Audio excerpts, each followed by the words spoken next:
Hi, everybody. I'm here with Dualta Doherty, and we're going to be talking about the jobs market for recruiters right now.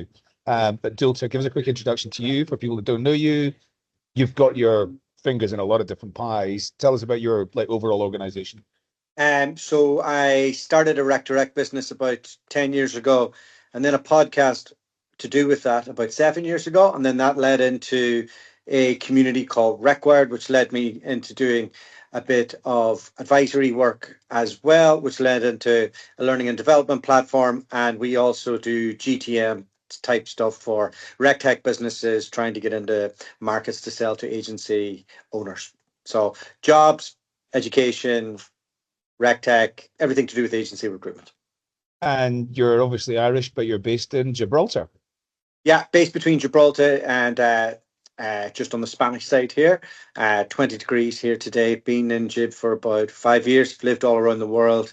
Started in recruitment in Australia, Canada. Set up our business from Guatemala a long time ago, and did the digital nomad thing, and then did the kids thing, and yeah, still figuring it out. Still plugging away. And looking at your background there, I mean, it's great to see that you can do all this from prison as well. Yeah, yeah. A couple square meals a day. But yeah, it's all good.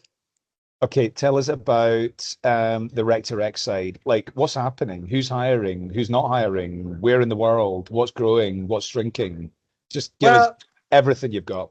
yeah, okay. So I mean, it's not been easy. Like that's the first thing. I suppose I have a pretty lean organization. The girls who work for me work for themselves, except for one. So I was able to shrink up and down, and we had a bit of the advisory stuff to keep us going and all that. But it's been bloody hard, and the market just got super scrappy. So, and this is all anecdotal. So let's say we have 1,000 recruitment founders in RecWired, and I would periodically, say like do a poll: who is hiring, who's not, what do you think of the market, what do you not. And for the first time in a while, uh, we had 100% of people saying it's growing again on the agency side. And it's interesting because I look at my LinkedIn recruiter, and there's nothing but internal recruiters looking for work there. I look on the Facebook groups, and all the small agency founders that set up in the boom are walking dogs and doing makeup for a living. It's so where is the money is your question. And I think like we all know Elon came in, ripped apart what hiring is when he took on Twitter and said everything can be done with less. And then technology came in and went, actually you don't need people anymore, which isn't true, but it reduced it down. And then the VC said you can build stuff without as much people, and it all was a bit calamitous for the TA market. And the recruitment market, it was hard. However, in there's always pockets, and in pockets people are making money. So in AI, in data centers, in construction, in anything that's built environment, or like that's where the money is. In healthcare, and not the NHS type healthcare, but in international mobilization of nurses and doctors and that as well.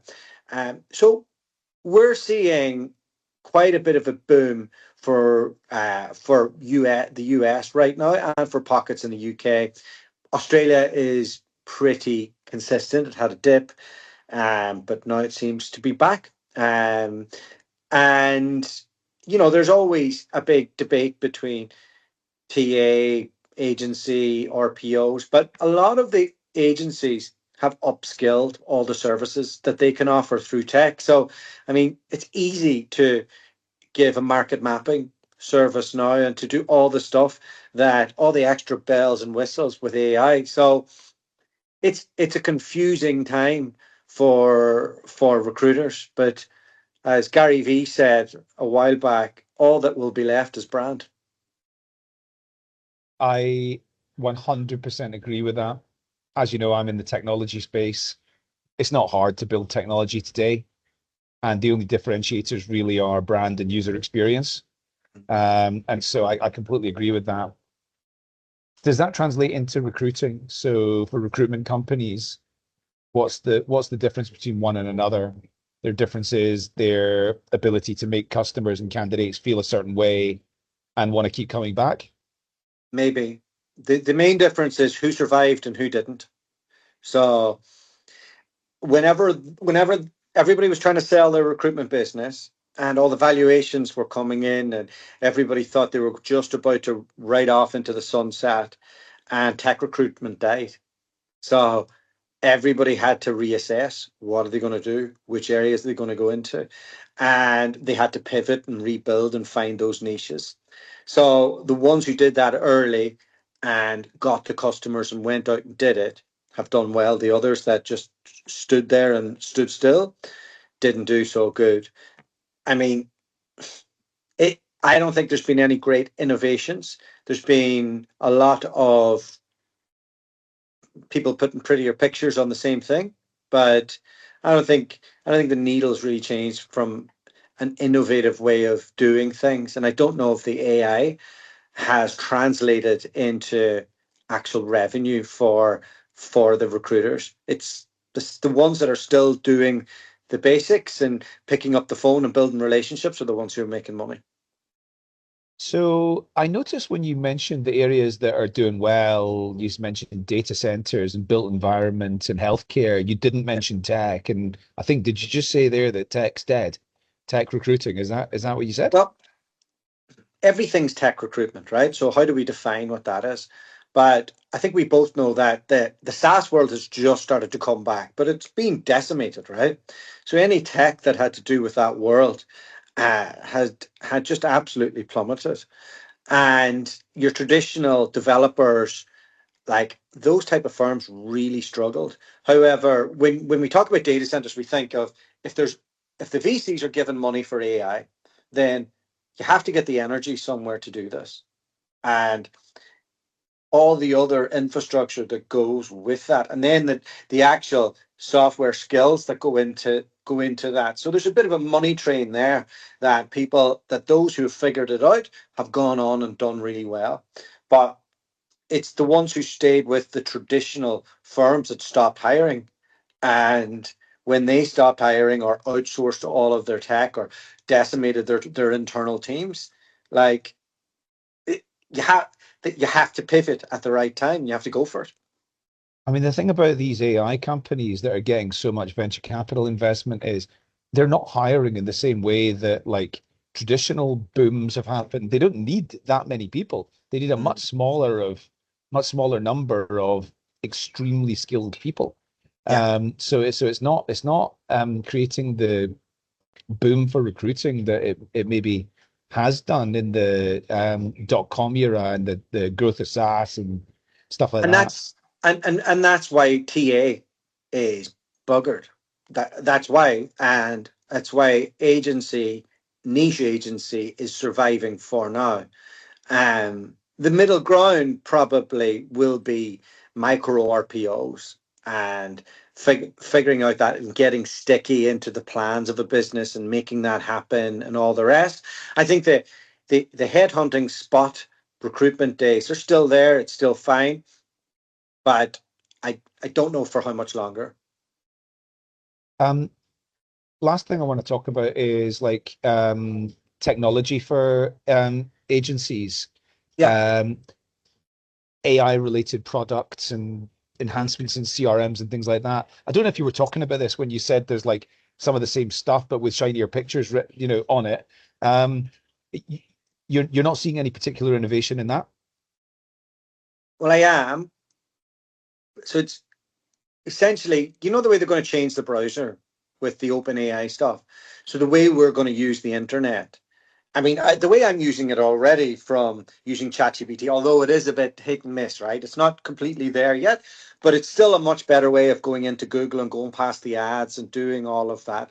I think like there's modern ATSs. Um, one of them I'm working closely with Spot, and there's a few others like Atlas, and the way that their interface is and the way that you can communicate with it and get the information is definitely innovative. And it's making the other ATSs outside of something like Bullhorn, which is robust enough for big businesses to and has enough stuff for it to be fine. But a lot of the other mid tiers are going to be in trouble unless they really get up to speed with this. So I think there's definitely that. And then when you look at there's a new category out there that I find quite interesting, and it's the LinkedIn recruiter replacement category, I call it. And there's firms like Jukebox and Pin out there, and largely that's around really good data and engagement of candidates outside of LinkedIn Recruiter to build your own database to make all of that happen.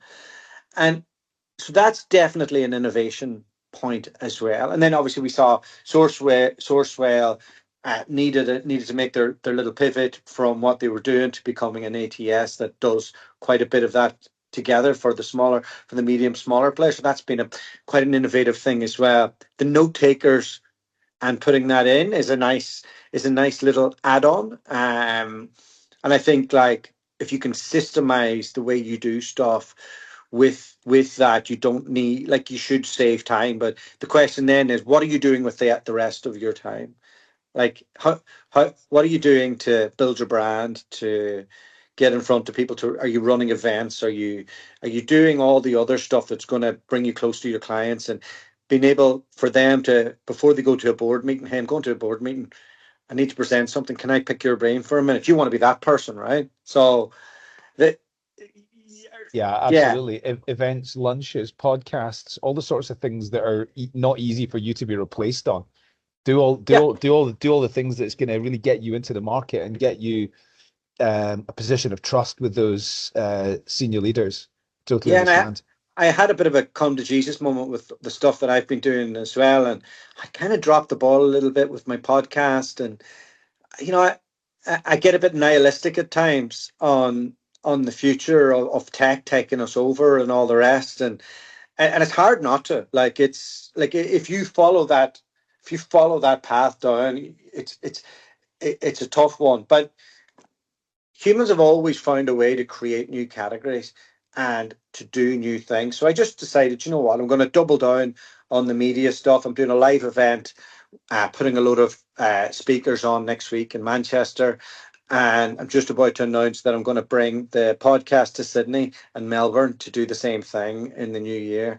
And just really get amongst it and get amongst the customers, and because if there is a new category and a new service, I want to know what it is, and I want to be part of it, and I want to be able to carry on, you know. Do you think if I said to you, "Hey, look, I'm going to start a new recruitment company," what would you say, "Nah, it's too late," or would you say, "Ah, there's ways of doing that today"?